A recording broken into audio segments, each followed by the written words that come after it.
So hello guys, this is me Ankita and welcome to my channel एसी एरू। So आज के इस वीडियो में हम कंटिन्यू करेंगे हमारा chapter 13 of class 12 history, that is Mahatma Gandhi and the nationalist movement. This is part 2 and अगर आपने पार्ट 1 नहीं देखा है तो ऊपर आई बटन में या फिर नीचे डिस्क्रिप्शन बॉक्स में आपको लिंक मिल जाएगी, वहां से जाकर आप देख सकते हैं। बिकॉज फर्स्ट पार्ट बहुत ज़्यादा इंपॉर्टेंट है, जहाँ पे हमने बात किया था कि Mahatma Gandhi ji as a national leader कैसे उभरे। ठीक है, मतलब 1917 से चंपारण से शुरू करके चौरी चौरा तक क्या सारी इंसिडेंट्स थे, क्या घटनाएं घटी थी, जलियनवाला बाग मैसेकर से नॉन कॉपरेशन मूवमेंट में क्या क्या हुआ था, ये सारी चीज़ें बहुत ज़्यादा इंपॉर्टेंट है from the examination point of view. उस पार्ट को बिल्कुल मत मिस करना। एंड इसके बाद हम कंटिन्यूएशन में इस चैप्टर को पढ़ेंगे, तो जहाँ पे हम देखेंगे सॉल्ट सत्याग्रह के बारे में, जो कि इम्पॉर्टेंट है अगेन। सो इस वीडियो को पूरा देखना एंड इसे देरी के चलिए शुरू करते हैं। तो शुरू करेंगे हम दी सॉल्ट सत्याग्रह से। देखो 1922 तक जो है हमने चौरी चौरा मूवमेंट देखा था। चौरी चौरा का जो इंसिडेंट है वो उसमें हमने देखा था। उससे पहले जो है रूलाट एक्ट की वजह से क्या नॉन कॉपरेशन मूवमेंट चल रही थी, हमने देखा था। तो 1922 तक सब जो है हमने फर्स्ट पार्ट में देखा था।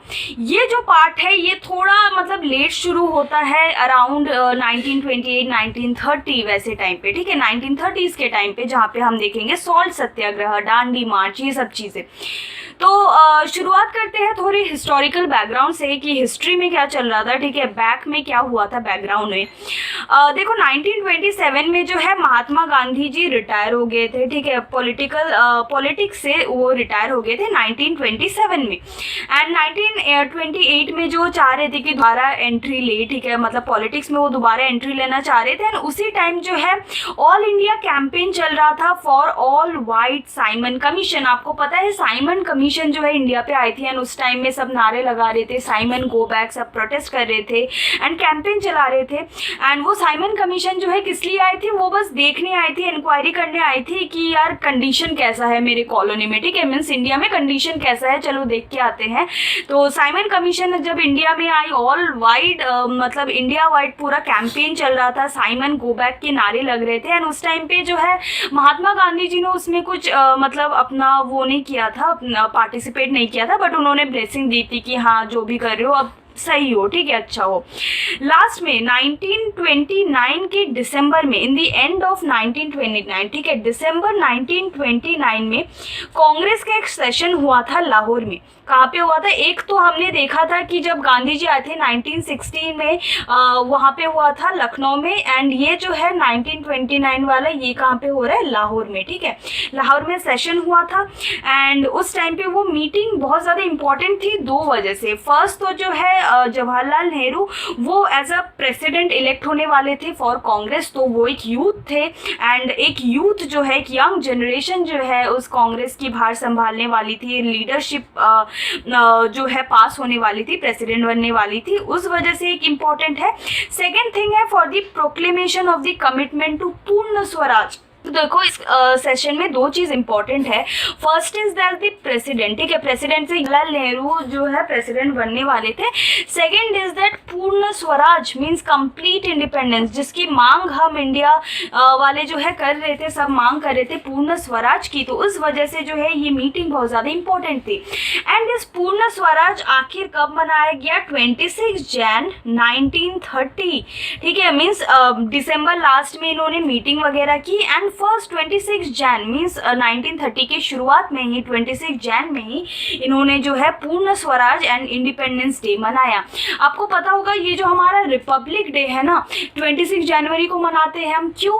बिकॉज 26 जनवरी, देखो हमारा जो कॉन्स्टिट्यूशन है वो 1949 को अडॉप्ट हो गया था, बन चुका था, बट उसमें साइन हुआ 1950 में। तो उन्होंने सोचा कि कौन सा डेट रखा जाए, तो सबने सोचा कि 26 जनवरी को जब हमने पूर्ण स्वराज की जो है हमने घोषणा की थी, तो उसी डेट को हम जो है रिपब्लिक डे का रख लेते हैं। ठीक है, इसलिए 26 जनवरी 1950 को क्या मनाया जाता है? हमारा रिपब्लिक डे। तो 26 जनवरी इज द मेन टाइम जब हमने 1930 में पूर्ण स्वराज की जो है हमने घोषणा की थी। एंड उस डे को बहुत अच्छे से सेलिब्रेट किया गया था। तो गांधी जी ने बोला था कि इस चीज़ को हम बहुत ट्रेडिशनली जो है मनाएंगे, कि इस जो टाइम वगैरह है हम ड्रम बजा के सबको बताएंगे, इसकी अच्छे से सेलिब्रेशन करेंगे through the hosting of the national flag. उसके बाद जो है उस दिन हम कुछ कंस्ट्रक्टिव वर्क करेंगे, लाइक हम किसी अनटचेबल को जो है अनटचेबल के लिए कोई सर्विस देंगे या फिर स्पिनिंग करेंगे, ठीक है, मतलब कुछ अच्छा करेंगे, कुछ सेवा की काम करेंगे, सर्विस करेंगे। एंड हिंदू मुसलमान सब एक होंगे, मतलब जो सब है रियूनियन होगा, सब जातियों का जो रियूनियन होगा, सब यूनाइट होंगे, ठीक है। तो इस दिन को 26 जैन 1930 इंडिपेंडेंस मनाने के लिए खास तरीके मतलब वो सोच रहे थे। गांधी जी ने बताया था कि फ्लैग होस्टिंग होगी, नेशनल फ्लैग को होस्ट किया जाएगा, सब मिलके जो है यूनाइट होंगे, एंड सभी को इसमें इनवाइट किया जाएगा। बिकी की मेहनत है एंड सभी को अपने मेहनत का जो फल है वो देखने को मिलेगा, वो एंजॉय करने को मिलेगा। इसलिए इस दिन को जो है खास तौर पे मनाने का सोचा गया था एंड इस कांग्रेस मीटिंग इसलिए इम्पॉर्टेंट थी। आई होप इतना क्लियर है। उसके बाद देखो तुरंत जनवरी 1930 में इंडिपेंडेंस हुआ एंड मार्च के करीब, ठीक है, इस दांडी मार्च को शुरू करना था। Soon after the independence day के कुछ ही है महीनों बाद जो है गांधी जी ने अनाउंस किया कि हम एक मार्च निकालेंगे टू ब्रेक द मोस्ट, हम कह सकते हैं इसको, ये सॉल्ट लॉ है, मोस्ट डिसलाइक लॉ, ठीक है। तो ये जो सॉल्ट लॉ है तो it is the most disliked law. Because salt law क्यों इतना डिसलाइक था? Because salt is one of the thing जो सबको चाहिए होता है। हर एक खाने में जो है सॉल्ट की थोड़ी सॉल्ट की वैल्यू होती है जिससे टेस्ट बढ़ती है एंड ये हमारे लिए एक डेली नीड है, ठीक है। अगर इसकी प्राइस बढ़ जाती है या फिर ये सब जो है मोनोपोली लगा दी जाती है ब्रिटिशर्स के थ्रू तो लोगों को बहुत ज़्यादा प्रॉब्लम होगा। तो ब्रिटिशर्स ने इस लॉ में क्या बोला था, इन्होंने अपनी मोनोपोली लगा दी थी। इन्होंने बोला था कि कोई अभी से सॉल्ट नहीं बना सकता एंड जो सॉल्ट बिकती थी वो बहुत हाई प्राइस में बिकती थी। तो इन्होंने बोला कि सॉल्ट, तो महात्मा गांधी जी सॉल्ट लॉ को ब्रेक करने के लिए हम क्या निकालेंगे, मार्च, ठीक है। मार्च मीन्स मार्च पास्ट मीन्स कि हम जो है चल के जो है पैदल चल के जो है जाके सॉल्ट बनाएंगे। And this is the salt was indispensable because salt एक इंडिस्पेंसिबल चीज़ है, डोमेस्टिक यूज़ में काम आती है, इतना लोगों को चाहिए होता है, एक डेली नीड है। तो इसमें अगर ये सब इसमें अगर लॉ बन जाता है तो बहुत दिक्कत वाली बात है।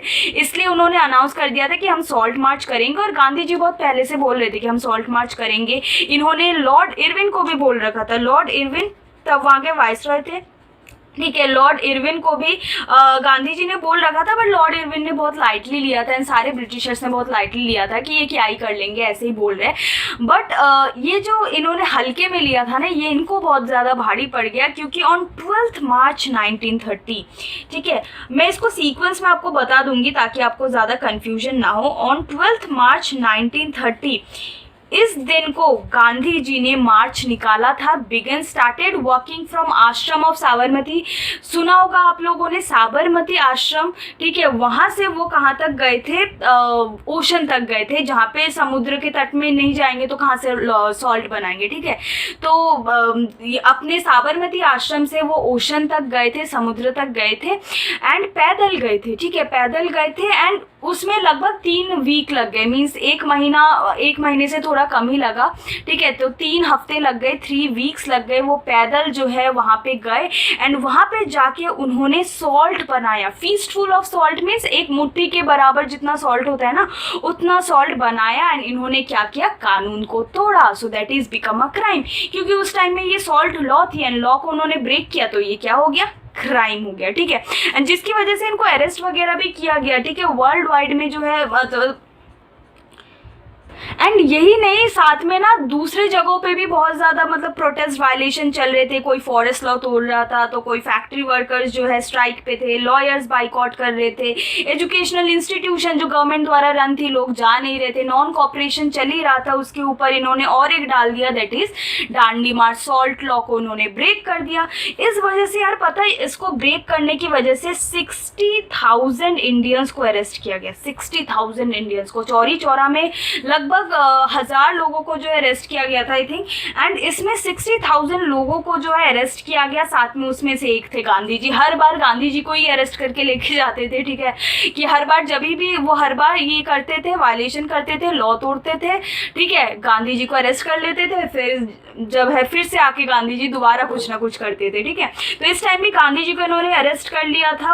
एंड कुछ रिपोर्ट्स भी फाइल हुए थे, ठीक है। पुलिस ऑफिशियल्स ने कुछ रिपोर्ट भी फाइल किए थे जहाँ पे काफ़ी सारे जो है डॉक्यूमेंट्स जो है इन्होंने रिकॉर्ड किए थे।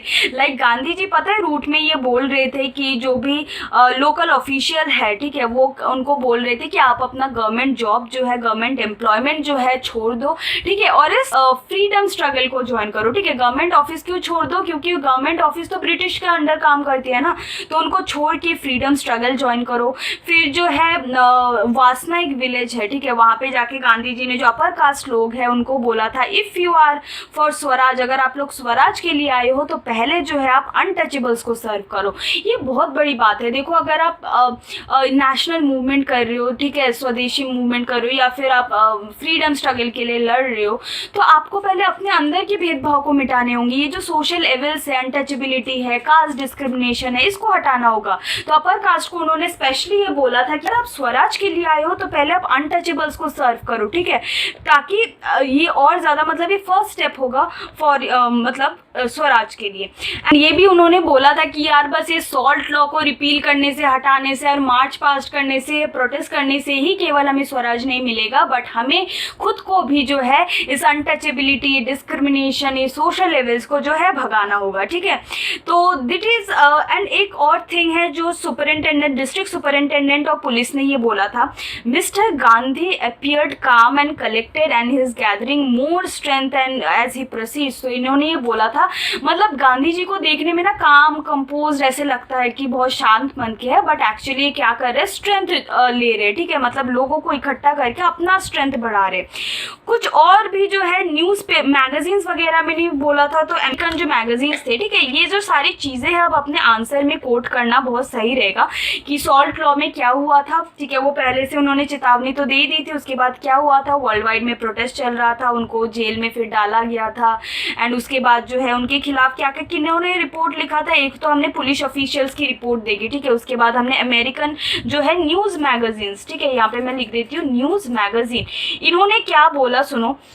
इन्होंने बहुत फनी सी चीज़ बोली कि अगर हम गांधी जी को देखें तो उनका लुक जो है, ठीक है, कैसे उनकी कद काठी है, जो हम बोलते हैं ना, उनकी लुक्स पे बहुत उनको हंसी आती है, ठीक है, कैसे एक जो आदमी है स्पिंडली फ्रेम, ठीक है, मतलब कैसे पतला सा, और अपने ऊपर जो है क्लॉथ ऐसे पहन के रखता है जिसको देख के ऐसा लगता है मकड़ी का जाला है, ठीक है। आपने देखा होगा धोती के ऊपर गांधी जी जो एक वाइट लॉइन क्लॉथ पहनते हैं, उसको देख के वो कह रहे हैं अमेरिकन न्यूज़मैन वाले कि इसको देख के ऐसा लगता है स्पाइडर की वेब है, ठीक है, स्पाइडर क्लॉथ वो पहने हुए हैं, एंड उनका फ्रेम मतलब उनकी कदकाठी ऐसी है, देख के हंसी आती है। ऊपर से इनको देखो ऐसे लगता है कि ज़मीन के साथ मिल जाएंगे, मिट्टी के साथ मिल जाएंगे, इतने पतले से दुबले से है, बट और उन्होंने सोचा नहीं था कि वो इतना मतलब आगे बढ़ लेंगे, ठीक है, मीन्स उन्होंने 1917 से बस कुछ ना कुछ प्रोटेस्ट मूवमेंट कुछ ना कुछ करते ही गए। तो वो यही कह रहे थे कि उनको देख के ऐसा नहीं लगता कि वो उतना आगे तक जा सकते हैं, ठीक है, इतना फर्दर वो जा सकते हैं।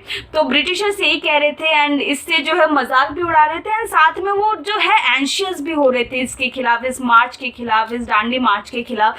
And so that is all about the salt Satyagraha. And ये फर्स्ट सत्याग्रह था जहाँ पे जो है वेमेंस की भी एक्टिव पार्टिसिपेशन थी, ठीक है। तो गांधी जी को ये भी रिक्वेस्ट किया गया था कि ये जो आप प्रोटेस्ट करिए या फिर ये जो सत्याग्रह कर रही है, बस आप मेन तक सीमित मत रखिए, बट वेमेंस को भी इंक्लूड करिए। तो इसमें लार्ज पार्ट में वेमेंस आए थे, मेंस आए थे, रूरल पीजेंट्स एंड साथ में जो है एलाइट लोग भी आए थे। तो ये जो सॉल्ट सत्याग्रह था basically for breaking the salt law. इसमें क्या हुआ, इसमें उन्होंने सक्सेसफुल तो हुए बिकॉज उन्होंने सॉल्ट बना दिया, बट उनके लिए मतलब ये क्राइम हो गया था ब्रिटिशर्स की आंखों में, तो उनको जो है फिर से अरेस्ट भी किया गया, एंड उनके खिलाफ जो है न्यूज़ मैगजीन्स में इन सब चीज़ों में बोला भी गया। So I hope it's clear. First हमने देखा कि कैसे हमें 26 जो जनवरी 1930 को हमने पूर्ण स्वराज वाला दिवस मनाया था एज इंडिपेंडेंस डे। उसके बाद तुरंत जो है 1-2 महीने बाद जो है ये सॉल्ट सत्याग्रह हुआ। इंस्टेड ऑफ गिविंग वार्निंग इन्होंने जो है लॉर्ड इरविन ने इसको लाइटली लिया, तो इन्होंने जब मार्च प्रोटेस्ट किया तब इनकी जो है कुर्सी हिल गई, ठीक है। So that is all about the salt Satyagraha. सबसे मेन इम्पॉर्टेंट चीज़ कि ये जो सॉल्ट मार्च थी ये क्यों इतनी नोटेबल थी, ठीक है, क्यों इतना इम्पोर्टेंस था, इतना इम्पोर्टेंट क्यों था? बिकॉज फर्स्ट तो इस सॉल्ट मार्च से ना जो इंडिया को एक वर्ल्ड अटेंशन मिला था, गांधी जी को एक वर्ल्ड अटेंशन मिला था। आपने देखा कि कैसे अमेरिकन न्यूज़ मैगजीन वगैरह के बारे में इसमें लिखा गया था। तो महात्मा गांधी जी को एक वर्ल्ड अटेंशन मिला था इस सॉल्ट लॉ को ब्रेक करके, सॉल्ट मार्च करके। उसके बाद सेकेंड है वेमेंस पार्टिसिपेशन, जो मैंने आपको थोड़ी देर पहले ही बताया था। तो इसमें एक और एडिशन है कि जो कमला देवी चट्टोपाध्याय है, ठीक है, वो स्पेशली जाके उन्होंने महात्मा गांधी जी को बोला था कि आप ये जो मूवमेंट है ये बस मेंस तक ही सीमित मत रखिए, वेमेंस के लिए भी करिए ताकि सभी जो है इसमें आ सके, ठीक है। तो गांधी जी ने जो है इस प्रोटेस्ट को किसी तक सीमित नहीं रखा, इसमें वेमेंस भी जो है बढ़ चढ़ के इन्होंने पार्टिसिपेट किया एंड इन्होंने जो है सॉल्ट बनाए, सॉल्ट लॉ को तोड़ा। तो काफ़ी ज़्यादा वेमेंस का पार्टिसिपेशन था एंड ये ऐसा फर्स्ट प्रोटेस्ट था जिसमें वेमेंस का इतना मास जो है सपोर्ट था। उसके बाद मास सपोर्ट के साथ साथ मास पार्टिसिपेशन भी था। थर्ड है British Raj not last for ever, मतलब इस सॉल्ट लॉ को ब्रेक होने से ना ब्रिटिशर्स को इतना पता चल गया कि हमारी जो इसमें जो लाइफ है इंडिया में अभी ज़्यादा देर रहने नहीं वाली, ज़्यादा देर टिकने नहीं वाली, ठीक है, ज़्यादा दिन टिकने नहीं वाली, ये इनको जो है रियलाइज हो चुका था। तो अभी काफ़ी ज़्यादा क्या हो रहे थे, डायलॉग्स वगैरह हो रहे थे, राउंड टेबल कॉन्फ्रेंस हो गए थे। तो जो आपके टॉपिक है डायलॉग्स, इसमें हम पढ़ेंगे about some of the round table conference जो हुआ था, ठीक है, नेगोशिएशन के मामले में, इन सब मामले में, क्योंकि लगातार जो है civil disobedience movement, non cooperation movement हो रहा था। तो फर्स्ट जो डायलॉग हुआ था या फिर राउंड टेबल कॉन्फ्रेंस हुआ था वो है 1930 में, ठीक है, 1930 जब वो हुआ, जब यहाँ पे सॉल्ट मार्च हुआ, तब यहाँ पे जो है नवंबर 1930 में एक मीटिंग रखा गया एंड इस मीटिंग में बिकॉज कोई ही नहीं आया था, ठीक है, पॉलिटिकल लीडर्स इतने आए नहीं थे, गांधी जी जो जेल में थे, तो इसमें कोई इतने पॉलिटिकल लीडर्स नहीं आए थे जो एमिनेंट प्री एमिनेंट थे, तो इसलिए इसका कोई फ़ायदा नहीं हुआ। 1930 वाला है इज़ अ फ्यूटाइल, मतलब इन वेन, ठीक है, इसका कोई फ़ायदा नहीं हुआ। इसके बाद एक जनवरी 1931, ठीक है, जैन 1931 में एक और राउंड टेबल कॉन्फ्रेंस हुआ जिसको कहते हैं गांधी इरविन पैक्ट। इसको याद रखना, गांधी इरविन पैक्ट। ये कब हुआ था? आफ्टर सॉल्ट लॉ, ठीक है, गांधी इरविन पैक्ट हुआ था आफ्टर सॉल्ट लॉ। इसको याद रखना, सॉल्ट मार्च के बाद, सॉल्ट लॉ नहीं, सॉल्ट मार्च के बाद, जब सॉल्ट मार्च हुआ था, इस लॉ को तोड़ा गया था, उसके बाद क्या हुआ था? Gandhi Irwin pact. जिसमें करने की बात आई थी तो ब्रिटिशर्स ने बोला था अब अपना जो ये सिविल डिसोबीडियंस मूवमेंट है इसको बंद कर दो, ठीक है, उसके बदले हम क्या करेंगे, आपकी जो प्रिजनर्स है, जो जिसको जेल में डाला गया, उसको हम निकाल देंगे एंड साथ में आप लोगों को ये भी परमिशन दे देंगे, अलाउ कर देंगे कि आप लोग जो है समुद्र के किनारे तट पे जो है आप लोग सॉल्ट बनाओ, ठीक है। हम इन दोनों चीज़ों को जो है आपको गारंटी देते हैं कि आप अपने जो प्रिजनर्स है उसको रिलीज कर देंगे एंड सॉल्ट भी आप बना सकते हो, बट ये जो सिविल डिसोबीडियंस मूवमेंट है इसको आप लोग ये आप लोग बंद कर दो, ठीक है। तो इसमें मान गए गांधी जी। तो इसी चीज़ पे ना बहुत ज़्यादा क्रिटिसाइज होने लगी, तो लोग जो है बहुत रेडिकल नेशनलिस्ट जो है वो ये क्रिटिसाइज करने लगे कि क्यों आपने पॉलिटिकल इंडिपेंडेंस की बात नहीं की, ठीक है, मतलब हमें पूर्ण स्वराज मिल गया बट एक पॉलिटिकल इंडिपेंडेंस मिलना अभी तक बाकी था, ठीक है, हमारे अभी तक कॉन्स्टिट्यूशन नहीं था, एक पॉलिटिकल रोल जो है हमारा इतना नहीं था, तो आपने क्यों पॉलिटिकल इंडिपेंडेंस उस टाइम में नहीं मांगा। तो इस वजह से जो है गांधी इरविन पैक्ट को क्रिटिसाइज किया जाता है। उसके बाद एक और पैक्ट हुआ, that is the second round table conference, जो कि लंदन में हुआ था इन 1931 में, ठीक है। ये सेकेंड राउंड टेबल कॉन्फ्रेंस था जो कि कहाँ पे हुआ था? लंदन में हुआ था। तो इसमें क्या हुआ, गांधी जी ने रिप्रेजेंट किया कांग्रेस को एंड उन्होंने क्लेम किया कि हमारी कांग्रेस तो एकदम ऑल इंडिया लेवल की पार्टी है, ऑल इंडिया को रिप्रेजेंट करती है, बट इसमें भी काफ़ी ज़्यादा चैलेंजेस थे। क्यों? क्योंकि उसमें से कुछ अभी लीडर्स जो उभर के आ रहे थे, एक तो है मुस्लिम लीग, आपने सुना होगा, ठीक है, मुस्लिम लीग, मोहम्मद अली जिन्ना जिन्होंने जो है पाकिस्तान की मांग की थी। तो मुस्लिम लीग जो है ये अपने मुस्लिम पीपल के रिप्रेजेंटेशन की बात कर रहे थे, ठीक है। तो यहाँ पे मुस्लिम लीग आ गए। प्रिंसली स्टेट है, ठीक है, ये अपना अलग अपना रिप्रेजेंटेशन कर रहे थे। उसके बाद थर्ड है जो है BR अम्बेडकर, ये जो है दलित, अनटचेबिलिटी, इनको जो है मतलब लोअर कास्ट को जो है ये रिप्रेजेंट कर रहे थे। तो यहाँ पे क्या हुआ, ये कांग्रेस के अंदर सब आए नहीं, कांग्रेस के ही अंदर से जो है मतलब क्या हुआ ना, सबने अलग अलग रिप्रेजेंटेशन किया।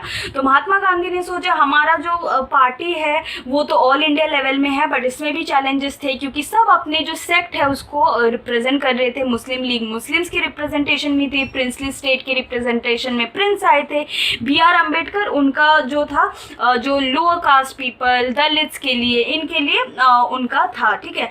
तो कांग्रेस जो है गांधी जी, तो who argued that Gandhi ji and the Congress did not really represent the lower caste. तो इन्होंने B.R. अम्बेडकर ने ये भी बोला कि गांधी जी और उनका कांग्रेस जो है ये लोअर कास्ट को रिप्रेजेंट नहीं करती है, इसलिए मैं जो है लोअर कास्ट को रिप्रेजेंट करने के लिए आया हूँ, ठीक है।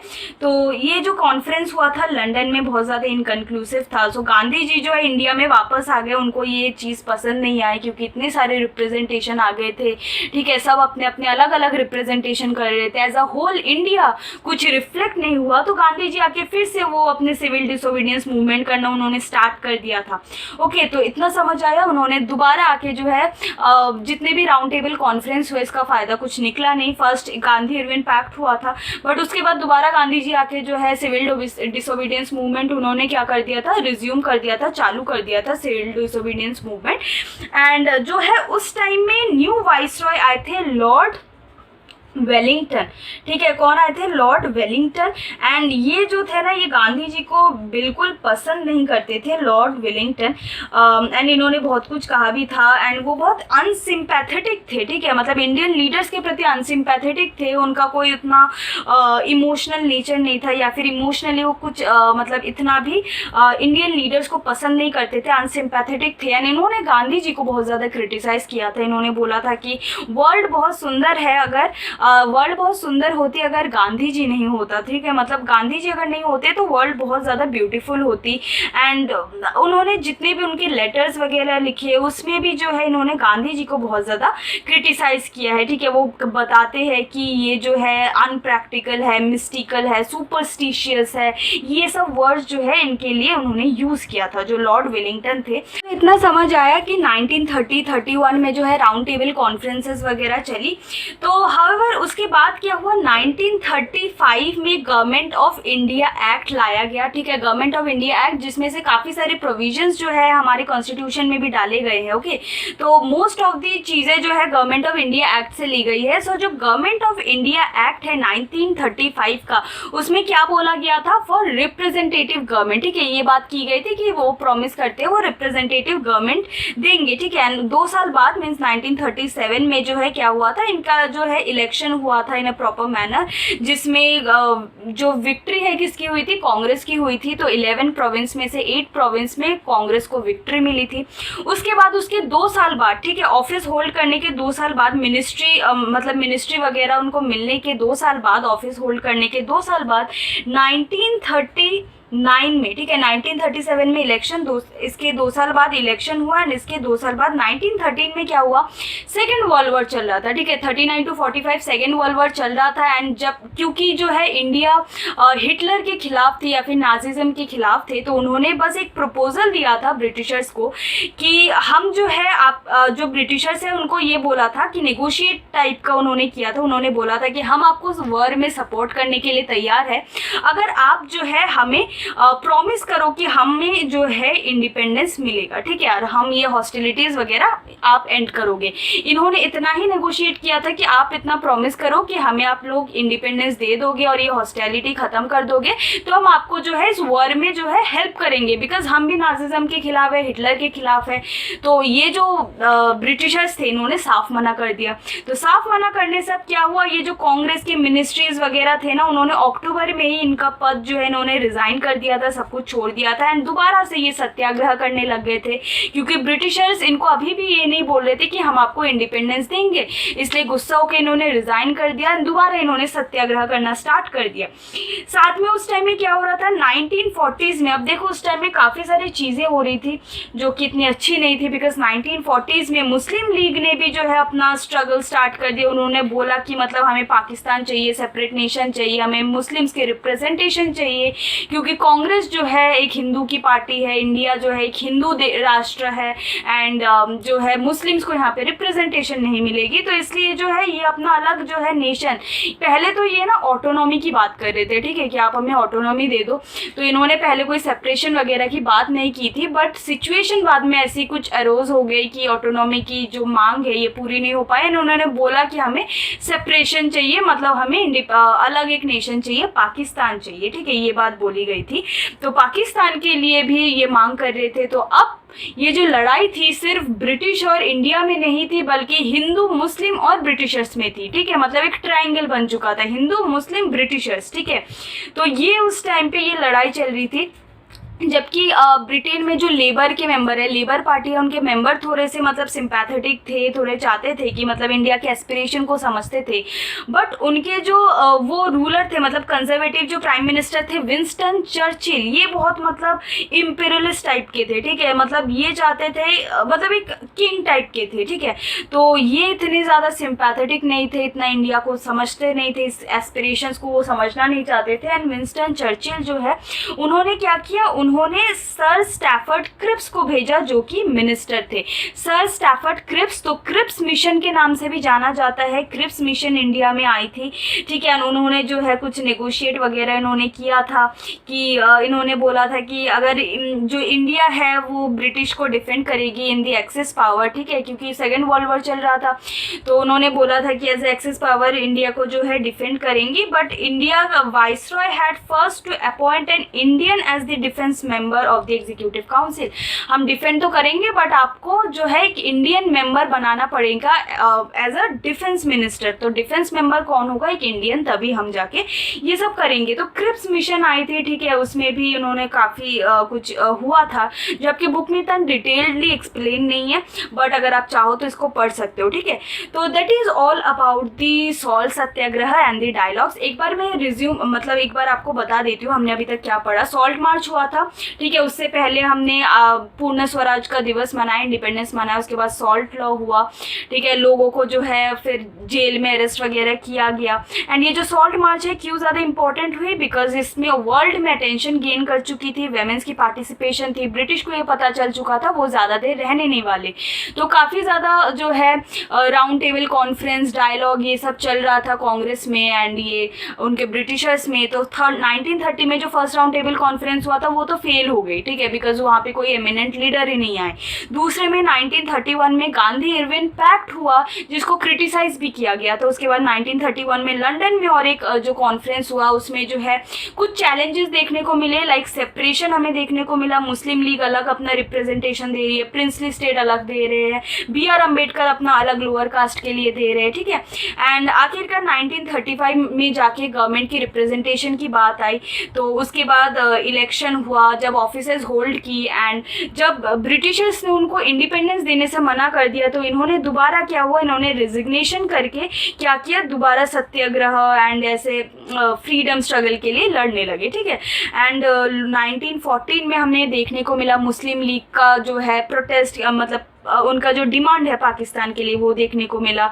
उसके बाद 1942 में क्रिप्स मिशन आई थी, विंस्टन चर्चिल आया था, एंड इसके बाद है क्विट इंडिया मूवमेंट, ठीक है। इतना समझ आया। हमने फर्स्ट पार्ट में क्या देखा था, नॉन कॉपरेशन तक का देखा था, इसमें सॉल्ट मार्च देखा, और हमें देखना है द क्विट इंडिया मूवमेंट। अब बात करते हैं क्विट इंडिया मूवमेंट की। क्विट इंडिया मूवमेंट एक मास मूवमेंट थी। तो क्या हुआ, क्रिप्स मिशन तो फेल हो गया, क्रिप्स मिशन आई थी बट वो फेल हो गया, तो महात्मा गांधी ने डिसाइड किया कि हम लॉन्च करते हैं हमारा थर्ड मेजर मूवमेंट, ठीक है। हमने सिविल डिसोबीडियंस किया, नॉन कॉपरेशन किया, अब थर्ड मेजर मूवमेंट जो है क्विट इंडिया मूवमेंट, भारत छोड़ो आंदोलन, ठीक है। अब मतलब एकदम जोश में सब आ गए थे कि अब भारत छुड़वा के ही रहेंगे, ठीक है, ब्रिटिशर्स को भारत छुड़वा के ही रहेंगे, भारत छोड़ो किसी भी तरह। तो 1942 अगस्त 1942 में ये भारत छोड़ो आंदोलन जो है बिगिन हुआ था। एंड उस टाइम पे आप याद रखना कि सेकेंड वर्ल्ड वॉर भी चल रहा था, ठीक है। ऑल्दो गांधी जी को मतलब जेल हुआ था, ठीक है, क्योंकि इस प्रोटेस्ट वगैरह चल रहा था, तो ये जेल में डाल ही देंगे क्योंकि इतना वायलेंट मूवमेंट वगैरह चल रहा है, मतलब इतना जो है प्रोटेस्ट वगैरह चल रहा है, इसलिए। तो उस टाइम में जो यंग एक्टिविस्ट है आप देख सकते हो स्ट्राइक पे उतर आए थे, ठीक है, स्ट्राइक कर रहे थे, वो अपना कॉलेज कॉलेज वॉलेज छोड़ के मतलब ये चाह रहे थे कि मतलब वो इसलिए भी तैयार थे कि हम जेल जाने के लिए भी तैयार है, ठीक है, अपना कॉलेज छोड़ के स्कूल छोड़ के, तो जेल जाने के लिए भी तैयार थे। जो यंग लोग हैं, यंग मेंबर्स, एक्टिविस्ट है, वो सारे प्रोटेस्ट कर रहे थे। अंडरग्राउंड प्रोटेस्ट भी चल रहा था, ठीक है, अंडरग्राउंड होके प्रोटेस्ट हो रहे थे। जैसे सोशलिस्ट मेंबर है of the Congress that is Jayaprakash Narayan, ठीक है, तो अंडरग्राउंड प्रोटेस्ट कर रहे थे। उसके साथ साथ और भी काफ़ी डिस्ट्रिक्ट्स में, ठीक है, जैसे सतारा हो गया, मेदिनीपुर हो गया इन दी वेस्ट, तो इंडिपेंडेंट गवर्नमेंट्स वेर प्रोक्लेम्ड, वहाँ पे इंडिपेंडेंट गवर्नमेंट्स की मांग चल रही थी।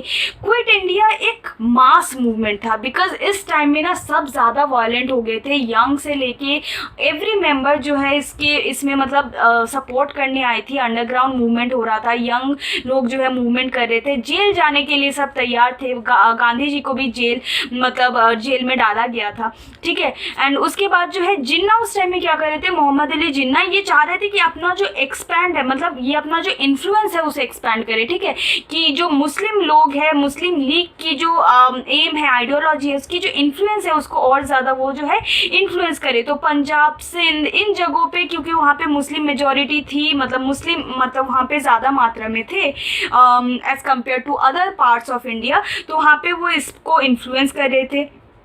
ओके, तो इतना क्लियर हुआ, ये सब चीज़ें चल रही थी। एंड आखिरकार जून 1944 में गांधी जी को जो है रिलीज़ किया गया, ठीक है, मतलब इनको प्रिजन में डाला गया था 42 के उस टाइम में, एंड फिर इनको 1944 में रिलीज़ किया गया। And Gandhi ji was release from prison. So last that year they hold a series of meeting with Jinnah. तो इन्होंने ना जिन्ना के साथ मीटिंग रखी कि यार किसी भी तरह जो है ये जो गैप है ये कांग्रेस के बीच में एंड मुस्लिम लीग के बीच में कम हो सके, ठीक है, ये जो इनकी डिमांड है।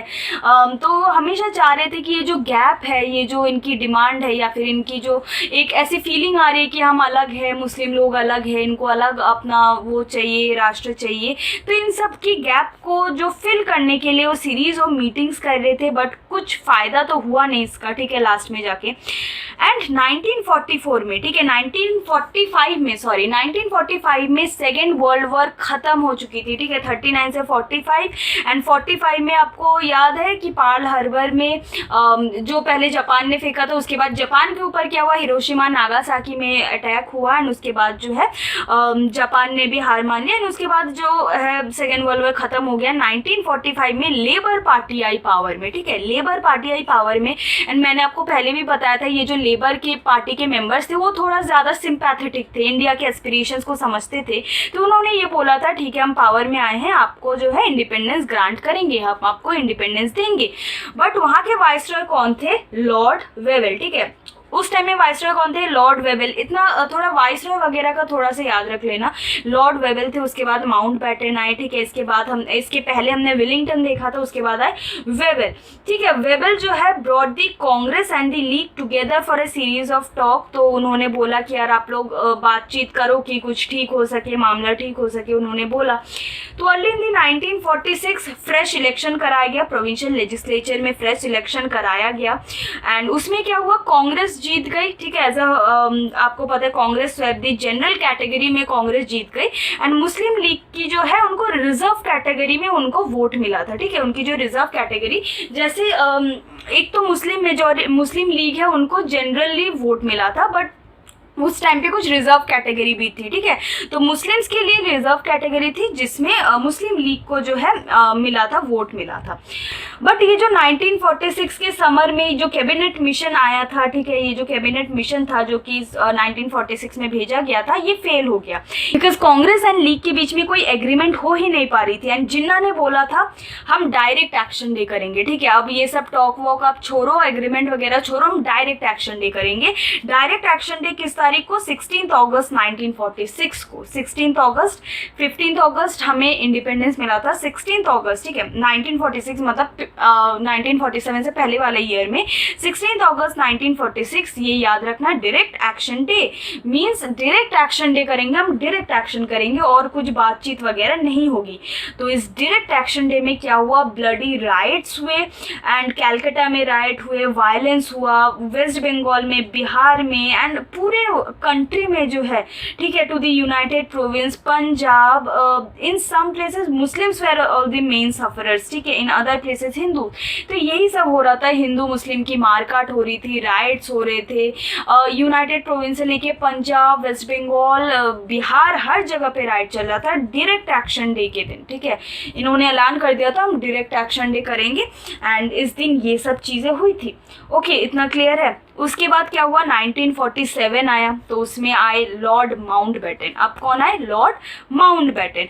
अब इन्होंने बोला कि ठीक है, Mountbatten call that one last round of talk, इन्होंने दोबारा बोला कि आप लोग फिर से बातचीत करो, ठीक है। एंड उसके बाद जो है इन्होंने बोला कि दोबारा बातचीत करो, एंड उसके बाद इन्होंने बोल दिया था कि ब्रिटिश इंडिया जो है आप लोगों को फ्री कर देगी, ठीक है। उन्होंने उसके बाद बोल दिया था हम आपको फ्री कर देंगे, एंड फॉर्मल जो ट्रांसफर ऑफ पावर होगा वो होगा 15 अगस्त 1947 when the day come. It was celebrated as the gusto in different parts of India. In Delhi there was prolonged applause. President of the Constituent Assembly began in the meeting invoking the father of the nation Mohandas Karamchand Gandhi. तो यार finally India को जाके freedom मिली। क्या हुआ, 1947 में फरवरी में जो है लॉर्ड माउंटबेटन आए, एंड उन्होंने बोला कि दोबारा आप लोग राउंड ऑफ टॉक्स करो, ठीक है। तो कुछ हुआ नहीं। तो जब हमें आज़ादी मिली उसके साथ साथ हमें पार्टीशन भी देखने को मिला, राइट। तो फॉर्मल ट्रांसफर ऑफ पावर किस दिन किया गया, 15 अगस्त 1947। अब आप लोगों के मन में क्वेश्चन आ रहा होगा कि 15 अगस्त को ही क्यों चुना गया, ठीक है। तो इस दिन एक्चुअली ये चुना गया बिकॉज उसी दिन जो है जापान ने अपनी हार मान ली थी, एंड उसके बाद जो है सेकेंड वर्ल्ड वॉर कुछ ऐसा खत्म वगैरह हो चुका था। तो इसी डेट को उन्होंने फिर रखा कि 15 अगस्त को रखेंगे, ठीक है। ईयर की बात नहीं कर रही हूँ, डेट की बात कर रही हूँ। तो 15 अगस्त 1947 फाइनली ये बोला गया कि हम आपको जो है पावर ट्रांसफर कर देंगे, ब्रिटिश इंडिया आपको फ्रीड कर देगी, मतलब फ्री कर देगी, एंड सब जो है खुश हो गए। सब कह रहे थे the father of the nation, Gandhi Bapu की जय, गांधी जी की जय। तो सब गांधी जी का नाम ले रहे थे। हालांकि हमें उनको भी नहीं भूलना चाहिए जिनका और रोल था। काफ़ी सारे लीडर्स थे, भगत सिंह थे, खुदीराम बोस थे। तो काफ़ी सारे ऐसे लीडर्स थे जो जेल गए, जो देश के लिए उन्होंने सेक्रीफाइस किया।